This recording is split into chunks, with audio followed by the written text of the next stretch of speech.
Well, colleges traditionally offer a four-year degree program. Well, as costs are soaring for students these days, there is a real push for more three-year programs. John Marcus is a reporter with The Washington Post. He is joining us now live to discuss this. John, thanks for checking in. Briefly explain how this works. 3 years here, is everything sped up or are things left out of the curriculum? Different institutions have different models that they've proposed. In some cases, it would be the same number of credits that you accrue over 4 years, just squeezed into 3. But there are new proposals to reduce the number of credits down to 90 credits that you'd earn over the 3-year period. Okay, your article featured a nonprofit in D.C., New U University. Tell us how it works there. So there's yet another way of approaching this idea. In that case, the semesters are longer than a traditional semester and you earn more credits per semester.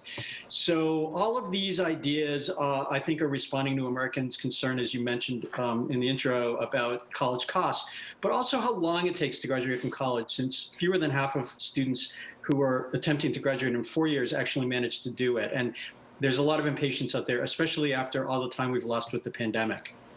I know a number of years ago this idea sort of took shape here, at least at the Washington State Legislature. What happened in that case, and why didn't that kind of expand to become a model for the rest of the country? Like a lot of these reforms that are proposed in higher education, they come up, they get a lot of attention, and then they sort of go away. So states like Washington State, Rhode Island called for 3-year degrees.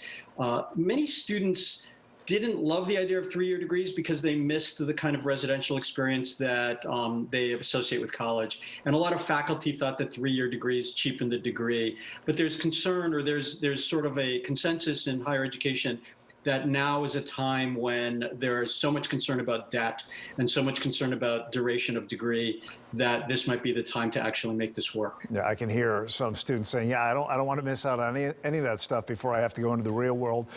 Parents, maybe, many of whom have to pick up the bill, maybe would feel a little differently about this.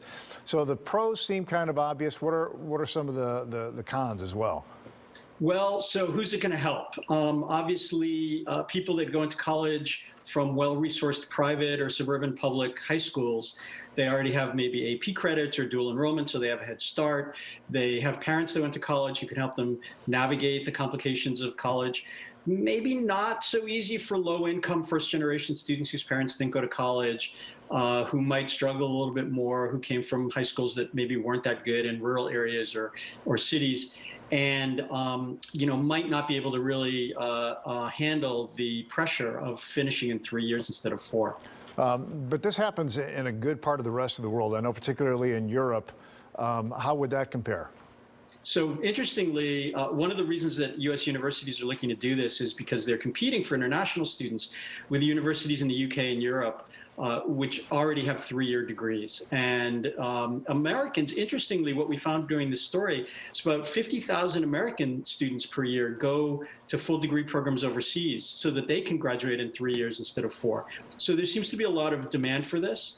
And some of it means that U.S. universities are losing business, and they see an opportunity here to kind of bring it back. So where is this trend really picking up, and how likely is it, do you think, in the next 5 to 10 years to become the way we do it? Yeah, there are 13 colleges and universities that are part of a pilot program to develop new 3-year degrees, at least in some disciplines, probably not next fall, but the year after that. There are also already universities that have 3-year degrees, many of them in your neighborhood, University of Iowa, Purdue. One of the 13 colleges in this pilot project is one of the University of Wisconsin campuses.